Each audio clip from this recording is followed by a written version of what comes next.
De retour pour cette journée spéciale sur la transplantation, journée nationale de la transplantation. Professeur Bernet, on en parlait pendant la pause, millième greffe du foie, c'est juste, très récemment. C'est quand même exceptionnel, hein. Ouais, alors bien sûr, c'est exceptionnel. Donc, le centre de Genève est le premier centre en Suisse à avoir passé le cap de 1000 greffes de foie. On a fait la millième greffe de foie l'année dernière. En réalité, c'est une information qui est passée complètement inaperçue parce qu'évidemment, l'actualité sanitaire en particulier, mais surtout générale, était complètement occupée par le Covid. C'est quand même complètement dingue, professeur McLean, quand on y pense, de transplanter des organes. Au fond, il y a ce côté un peu docteur Frankenstein chez vous, non? Je ne sais pas si c'est docteur Frankenstein, mais je partage l'émerveillement de mon voisin. C'est-à-dire que quand on voit l'organe se reperfuser, et là, vraiment, on se dit que c'est un peu de la magie et qu'on a beaucoup, beaucoup de chance de faire ça. Docteur Himmer, on parlait des premières greffes au niveau genevois qui a un peu plus de 50 ans. C'est assez proche finalement, 50 ans, seulement 50 ans de greffe, de transplantation. C'est assez récent comme technique. C'est assez récent, mais comme on a entendu, c'est un traitement établi. Vraiment, il y avait une phase de pionnier où on a commencé ces transplantations, mais aujourd'hui, je dirais pas c'est un traitement standard, mais on a l'expertise, on a le suivi, on a les bons résultats. Et puis là, je pense la Suisse et Genève sont vraiment bons élèves aussi au niveau international avec ces résultats qu'on peut obtenir. Pourquoi c'est important aujourd'hui de parler encore du don d'organes, docteur Himmer? Bon, le problème, ce qu'on observe, nous, c'est effectivement que lors vous abordez les proches dans une situation de décès, que plus de la moitié des proches ne connaît pas la vie du défunt. Dans le contexte du don d'organes et du tissu, malgré qu'on a fait beaucoup, beaucoup d'efforts à trouver du personnel dédié aux dons d'organes et tissus dans les hôpitaux avec des soins intensifs, ce qui fait que la détection des donneurs au niveau des hôpitaux suisses est excellent, mais le taux de refus, là où les familles ne peuvent pas donner l'accord parce qu'ils ne connaissent pas la vie du défunt, a dépassé 50%, ce qui fait que finalement la Suisse est à la traîne. J'aimerais qu'on parle quand même aussi des chiffres, hein. On parlait de personnes qui décèdent encore actuellement sur liste d'attente. Quels sont les chiffres? Est-ce que vous les avez dans les grandes lignes, hein, docteur Himmer? Bon, on a les décès en liste d'attente, ce qui fait 1 à 2 décès par semaine, essentiellement sur la liste hépatique. Les décès ont beaucoup augmenté dernière année. Et ce qui nous fait des soucis aussi, vu qu'on a peu de donneurs, je pense aussi que certains patients très malades n'ont même pas accès à la liste parce qu'ils n'ont aucune chance que dans les délais nécessaires qu'on trouve le donneur, l'organe compatible pour qu'ils peuvent être transplantés. Professeur Bernet. Ouais, le chiffre pour l'année dernière, c'est 74 patients qui sont décédés en liste d'attente. Ça fait à peu près une personne sur 20 de la liste d'attente qui est décédée faute d'un organe. Ça fait un décès tous les 5 jours en moyenne. Et on sait pour quelles raisons? Est-ce qu'il y a des raisons très claires? C'est-à-dire que voilà, des organes auraient pu être donnés, ne l'ont pas été, ou malheureusement, des fois, c'est aussi compliqué de pouvoir faire une greffe. C'est un peu la fatalité. Vous voyez, la loi en Suisse, elle privilégie, elle donne la priorité clairement aux patients les plus urgents. Et les patients les plus urgents, parfois, on en a 2 ou 3 au même stade d'urgence. Et il y en a malheureusement un qui n'arrivera pas à avoir un organe. Et parfois, ils arrivent à avoir leur organe. C'est vraiment un peu la fatalité, le fait, la disponibilité d'un donneur est quelque chose qu'on ne peut pas prévoir. Vous avez parmi vos patients des gens à qui ça n'a pas été fait à temps? Bien sûr. Professeur aussi. Est-ce que c'est des exemples que vous gardez en tête, qui vous ont marqué? Oui, bien sûr. Je crois que les enfants sont privilégiés et c'est quelque chose qu'on vit moins souvent avec les enfants, mais je pense que chez vous, c'est un vrai problème. Est-ce que vous pouvez nous donner peut-être un exemple, sans trahir évidemment votre secret médical, mais quel type de situation peuvent arriver au fond? Mais on a des patients, par exemple, je pense à un patient qui nous avait été référé d'un autre centre, qui avait une maladie qu'on appelle une cholangite sclérosante primitive. Ce sont des maladies qui évoluent par poussée infectieuse dans le foie, et puis aussi qui ont un potentiel de se dégénérer en tumeur. Et ce patient attendait son tour, montait en priorité sur la liste d'attente, puis tout à coup a développé une tumeur qui était devenue dépassé, inopérable, et ce patient a dû être sorti de la liste d'attente et décédé. Par exemple, une situation comme celle-ci, ou un patient récemment, des patients qui décèdent aux soins intensifs parce qu'ils se décompensent brutalement et puis qui vont décéder aux soins intensifs. On va écouter le témoignage à présent de Sylvia. On continue au témoignage. Au début, on attend. On attend. Et à un moment donné, on perd cette notion du temps. Parce que la dialyse, ça devient un boulot. C'est 3 jours par semaine, c'est toute une après-midi, c'est habituel. Et après, un soir, quand on a un coup de téléphone à 2h du matin en disant « Madame de Souza, c'est la coordinatrice, il faut venir à Genève », alors là, c'est la panique totale. On ne sait plus si on a peur, si on est content, c'est un mélange d'émotions, quoi. J'ai arrêté la pilule et je suis tout de suite tombée enceinte. Alors là, j'arrivais pas à le croire. Quand j'ai entendu le bébé qui bougeait dans mon ventre, alors oui, c'était une joie immense. Mais c'est quelque chose, c'est vrai que j'envisageais pas du tout. C'était une grossesse normale, alors que normalement, je suis pas une personne normale, quoi. J'étais quand même greffée. C'était ça c'était fantastique. Je suis devenue une personne normale. Parce que voilà, on peut faire une vie tout à fait normale, en fin de compte. Il faut faire attention, mais on a une vie tout à fait normale. On m'a tout donné à ce moment-là. On m'a donné tout pour bien vivre. Je vis. Depuis que j'ai été greffée, je peux dire que je vis à 100%. Oui, Stéphanie Brouzot, évidemment, on a cet exemple heureux. En amont, il y a cette question du don. Et vous êtes précisément en charge de coordonner ces dons d'organes. Il y a forcément un rapport particulier qu'on doit adopter avec des familles qui perdent un proche. Et puis il faut leur dire, bon, on aura peut-être besoin maintenant d'organes de ce proche. Comment on appréhende ça? Comment on gère ces démarches au fond? En fait, nous, quand on est interpellé principalement par les services de soins intensifs pour signaler qu'il y a un patient qui va décéder ou qui est décédé dans leur service, nous, la première chose qu'on fait, on va déjà s'interroger pour savoir si cette personne s'était positionnée. Donc, on va interroger le registre national de Suisse Transplant pour connaître la volonté de ce proche. Malheureusement, il y a encore peu d'inscriptions sur le registre. Donc, l'étape d'après, une fois qu'on a analysé le dossier et qu'on a vu que ce patient pouvait être donneur, on va aller interroger cette famille. La première chose qu'on va faire, en fin de compte, c'est laisser du temps aux familles, déjà pour intégrer le fait que leur proche est décédé. Mmh. C'est vraiment important de pas brusquer ces familles. On est vraiment là pour leur donner le meilleur accompagnement possible. Nos équipes sont formées, d'ailleurs, à l'accompagnement des familles, au soutien. Et puis, petit à petit, on va les aider à cheminer dans cette question du don, à répondre à leurs questions. Les familles ont beaucoup de choses à intégrer quand ils sont dans un climat comme ça, hyper aigu, de stress intense. Ils viennent de perdre un proche, souvent dans des situations dramatiques et très, très brutales. Et ils ont beaucoup de choses à intégrer. Et là, nous, on est vraiment là pour répondre à leurs questions sur le don. Et on se rend compte que beaucoup de familles ne connaissent pas beaucoup de choses. En fin de compte, ils ont peu d'informations, ils ont beaucoup de fantasmes, ils ont beaucoup d'appréhensions. Et on est là, en fin de compte, pour dédramatiser, c'était un petit peu le sujet aussi de l'émission, répondre aux questions les unes après les autres, les rassurer, leur expliquer comment ça se passe, à quoi ça sert, pourquoi on fait tout ça.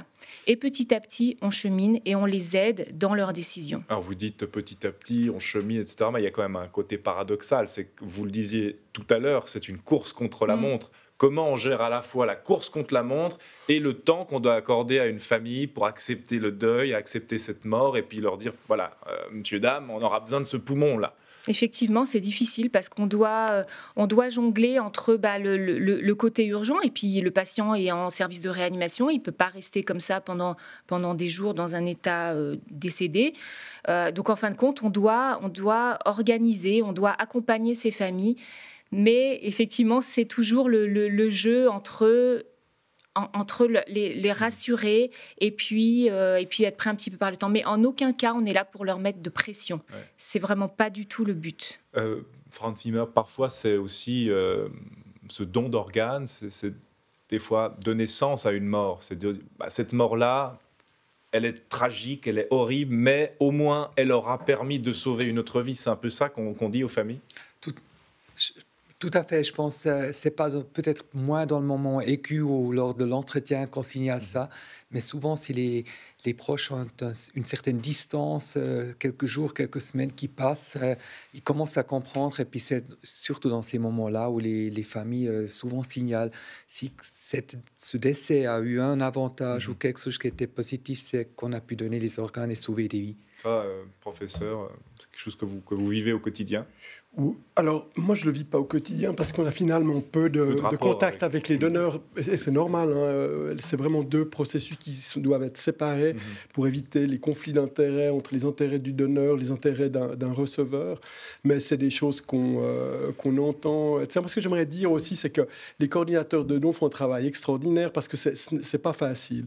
Et les Espagnols qui ont le plus fort taux de dons d'organes au monde ont compris ça il y a longtemps, que si on voulait pouvoir augmenter le nombre de dons, il fallait qu'on forme les coordinateurs de dons à parler aux familles, etc., qu'on offre un soutien aux familles, puis qu'on offre un soutien aussi au personnel de soins intensifs, parce que c'est toujours aussi traumatisant pour eux qui se sont battus pendant parfois plusieurs jours ou plus pour essayer de sauver un patient. Tout d'un coup, c'est terminé, on switch le protocole et on n'est plus dans un processus de sauver ce patient. Ce n'est plus un patient, c'est devenu une personne décédée, un donneur potentiel. Et ça peut être traumatisant. Donc il faut vraiment qu'on soutienne les familles, qu'on soutienne le personnel de soins intensifs. Et c'est comme ça que ça marche.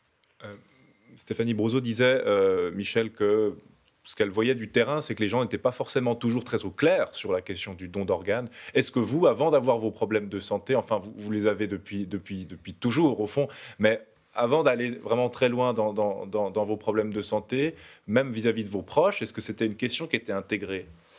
Alors juste pour revenir, c'est un petit peu paradoxal parce que c'est un sujet extrêmement important pour la simple et bonne raison qui nous concerne tous. J'entends, il y a les affections chroniques, il y a des maladies chroniques, des affections aiguës. Là, je prends le cas pour ma petite personne, mais si un de mes enfants venait du jour au lendemain avoir besoin d'une transplantation, bien évidemment qu'on choisirait cette option, et je pense que c'est quelque chose d'assez universel, tout le monde le souhaiterait. Et en même temps, s'il venait arriver quelque chose d'extrêmement tragique à mes propres enfants, bien évidemment qu'eux aussi seraient donneurs d'organes pour sauver plusieurs vies. Oui. Maintenant, la deuxième question, on était sur les soins. Ouais, et puis sur votre rapport aussi au don d'organes. Alors vous, ça a toujours été intégré. Oui. Est-ce que vous sentez qu'auprès de vos cercles d'amis, c'était une question qu'ils ont découverte à travers vous, ou c'était quelque chose déjà intégré ? Mais très certainement. On est tous... on s'intéresse à ce qui nous touche de près. Donc, je crois que de pouvoir en parler, de pouvoir démystifier ce sujet, ça permet de faire avancer et au final de sauver la vie, parce que c'est bien de ça dont il s'agit de toutes parts, que ça soit de sauver la vie en premier lieu d'une personne qui est en train de décéder, qui décède, ou celle d'une personne pour laquelle la vie peut être poursuivie. Et sur le registre, alors Stéphanie Brousseau, il y a cette question du registre. Comment ça marche au fond ? Il y a ces cartes de donneurs qui existent. Vous dites comme ça, aujourd'hui, on n'est pas encore très au clair. Eh bien, en fait, pourtant, le registre est bien présent. Donc, les gens peuvent s'inscrire pour se positionner pour ou contre le don d'organes, de tissus, ainsi que la partie sur la recherche. Et puis, on se rend compte qu'il n'y a pas tant d'inscriptions que ça, malgré toutes les campagnes, malgré toutes les relances qu'on peut faire. Et c'est dommage parce que nous, quand on fait des entretiens avec les familles, on se rend compte que toutes ces familles qui n'ont jamais discuté du don avec leurs proches en amont sont vraiment en grande difficulté quand on leur pose la question.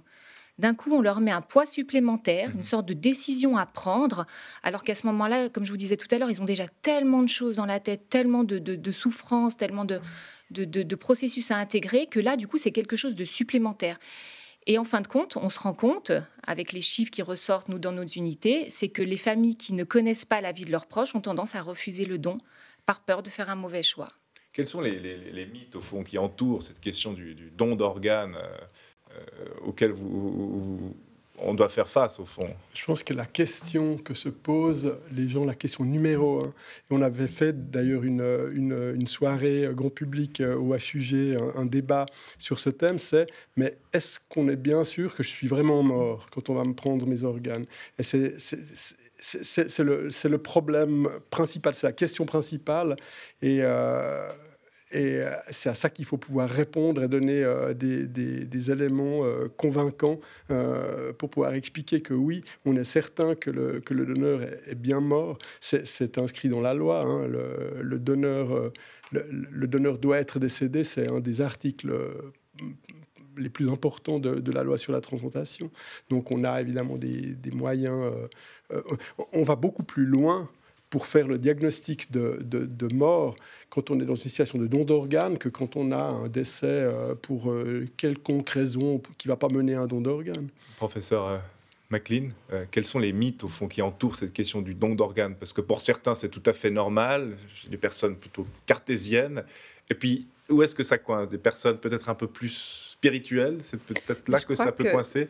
Je crois que c'est dans la même lignée que ce que disait le professeur Bernet, c'est-à-dire que j'ai entendu des personnes me dire qu'il y avait une sorte de fantasme qui planait, que parfois peut-être on allait ne pas donner des soins à certains patients pour les transformer en donneurs, ce qui est inutile de dire est faux. Donc je crois qu'il y a ça aussi. Il y a comment les patients sont soignés en milieu intensif si il y a un intérêt à avoir des donneurs. Et ça, je pense que ça mérite d'être dit, c'est-à-dire que tout le monde a les soins qu'il mérite et que les soins ne permettent pas de sauver toutes les vies et que si la vie n'est pas sauvée, après, elle peut, en donnant, peut sauver d'autres vies. Franz Zimmer, on parlait des gens qui n'ont pas encore fait leur choix. Hein. Beaucoup de Suisses n'ont formellement pas fait leur choix sur cette question du don d'organes. Où est-ce qu'on en est là au niveau des chiffres ? Bon, on sait que 16% de la population, soi-disant, sont porteurs d'une carte de donneur don d'organes, mais malheureusement, aux soins, on ne les trouve pas, raison pour laquelle on a lancé le registre don d'organes qui est accessible 24 heures sur 7. Là, comme on a entendu, il y a plus que 120 000 personnes en 3 ans qui se sont registrées. 90% sont en faveur du don d'organes. Ils ont mis un oui, mais c'est 1,5% de la population. Alors, c'est effectivement le problème qu'on a et puis qu'on essaie de résoudre quand on ne connaît pas l'avis du défunt, ce qui aboutit dans un refus.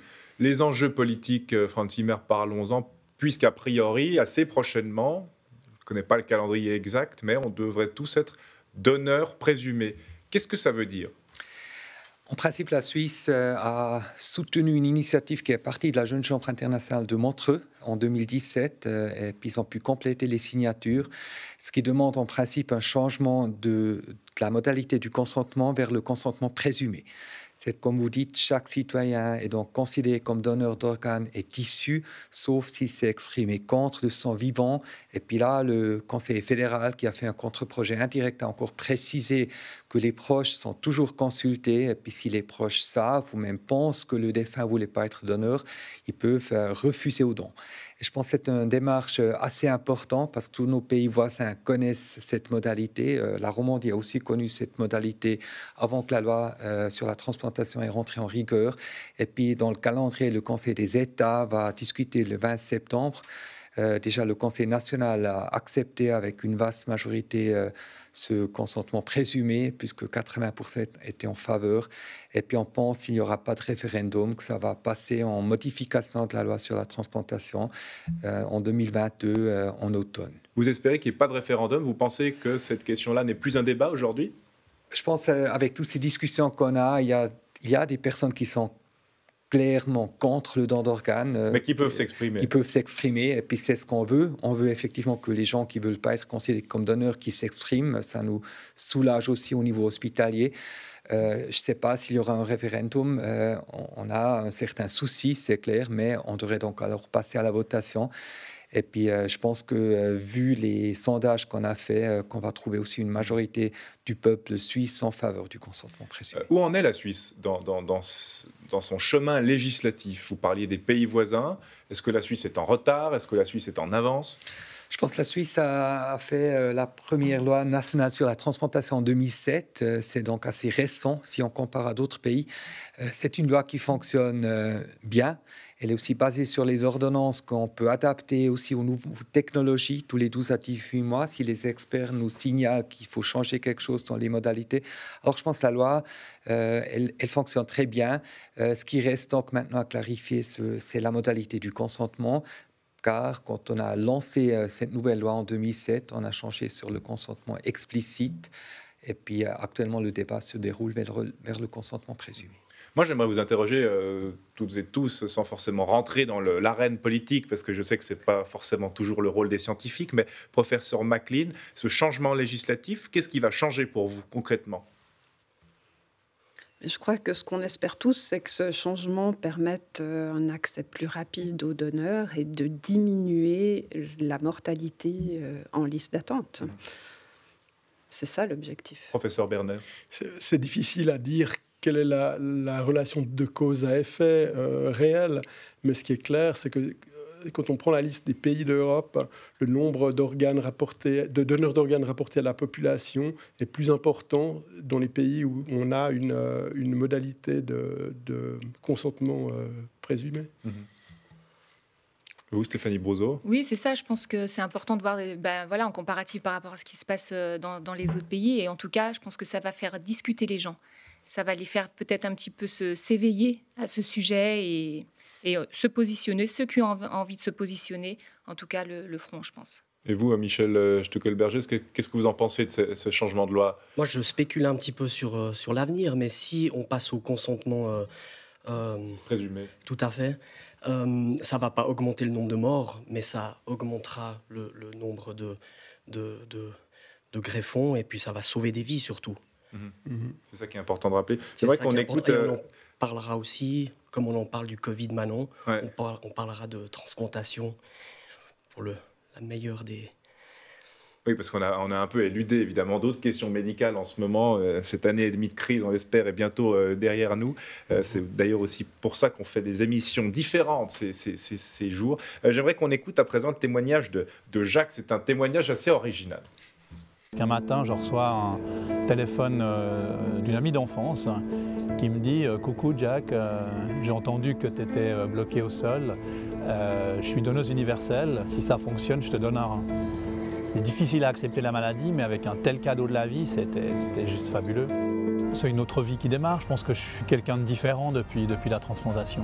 C'est un truc incroyable. Donc, désolé, il y a toujours un petit peu d'émotion qui remonte, mais même si ça fait 13 ans. Et je n'ai de cesse, en fait, depuis ce jour, de remercier les HUG, remercier les donneurs à travers le monde, à travers mes projets et tout, pour montrer la qualité de vie qu'on a après une transplantation. Enfin, c'est un truc de fou. Ça, c'est intéressant parce que c'est une personne vivante qui a dit « je vais donner un de mes organes ». Concrètement, Stéphanie Brousseau, on peut, en tant que personne vivante, donner et puis permettre à des proches de continuer à vivre. Pour certains organes, ouais, pas tous. Donc principalement pas son cœur, quoi. Non, voilà, c'est compliqué. Le rein et puis dans certains cas une partie du foie. Ouais. Voilà. Et là, comment ça se passe ? Est-ce que vous êtes dans une forme d'appel aussi aux donneurs vivants, professeur McLean, ou c'est un peu tabou comme question quand même ? Mais je pense que pour les enfants, professeur McLean va s'exprimer. Je pense que c'est peut-être plus facile parce que quand on a son enfant qui est malade, on a souvent la maman qui dit « moi je veux donner pour mon enfant », n'est-ce pas ? Alors je dirais qu'on le propose rarement. On donne plutôt un peu de temps et d'espace pour voir si les parents se proposent. Après, il y a eu des situations extrêmes où on l'a évoqué nous-mêmes, mais en tout cas, c'est quelque chose d'envisageable. Et pour les adultes, pour une greffe de rein, par exemple, la durée d'attente pour un rein en Suisse, elle est de 4 ans, 5 ans selon le groupe sanguin. Donc c'est évident qu'à chaque patient, on explique que c'est une possibilité et on leur demande de réfléchir. C'est quelque chose qu'il faut faire progressivement parce que la plupart du temps, initialement, ils disent non, moi je ne veux pas prendre un rein chez quelqu'un, chez un proche. Donc on leur dit il faut explorer cette possibilité, ça vous permettra d'être greffé plus vite, etc. Il faut savoir qu'à quand on avait encore très peu d'organes, on disait il y a 5-10 ans que la Suisse était la lanterne rouge de l'Europe.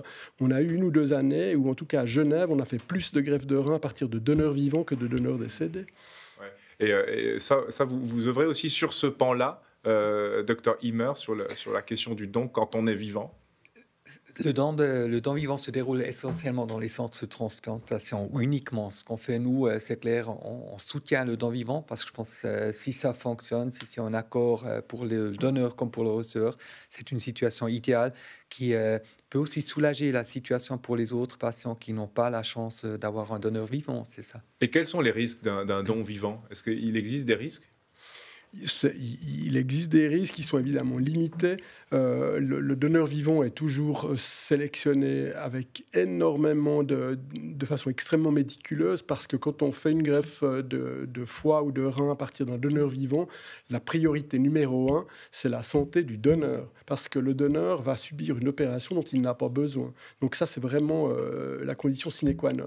Mais clairement, c'est une opération qui peut être associée à un risque de mortalité, même si à Genève, ça ne s'est jamais produit. C'est quelque chose qui s'est produit ici ou là de par le monde et c'est toujours un véritable drame. Professeur McLean, effectivement, est-ce que c'est une décision difficile à prendre? Est-ce que c'est une intervention lourde? Il faut ensuite se récupérer, etc. Comment ça fonctionne? Alors c'est effectivement une décision très difficile parce que dans le cas de l'enfant, ça veut dire que l'enfant, donc le receveur, sera en milieu de soins intensifs, le donneur aussi, ou en tout cas dans des soins aigus. Ça veut dire que s'il y a une complication, un des parents, parce qu'en général c'est le parent qui donne potentiellement générateur de revenus familial, met toute la famille en difficulté. Donc c'est pour ça que pour nous, c'est quelque chose qu'on traite avec beaucoup de respect. Il y a encore une marge de progression où on sait déjà tout sur cette question du don d'organes? On ne sait jamais vraiment tout. Professeur McLean, est-ce que vous voyez des écueils à franchir encore ces prochaines années? Du don d'organes en général ou du don vivant? Du don d'organes en général. Je crois que c'est ce qui nous réunit tous aujourd'hui. On peut toujours faire mieux. Je pense que la perspective du don, du consentement présumé est une perspective importante. Verrou, en fait. C'est le dernier verrou qu'il s'agit de faire sauter, selon vous. Vaste débat. Merci beaucoup en tout cas à tous les 5 d'avoir participé à cette émission. Merci Franz Himmer, merci beaucoup Thierry Bernet, merci Valérie McLean, merci Michel Stuckelberger et merci Stéphanie Brousseau. Très bonne soirée, à bientôt, au revoir.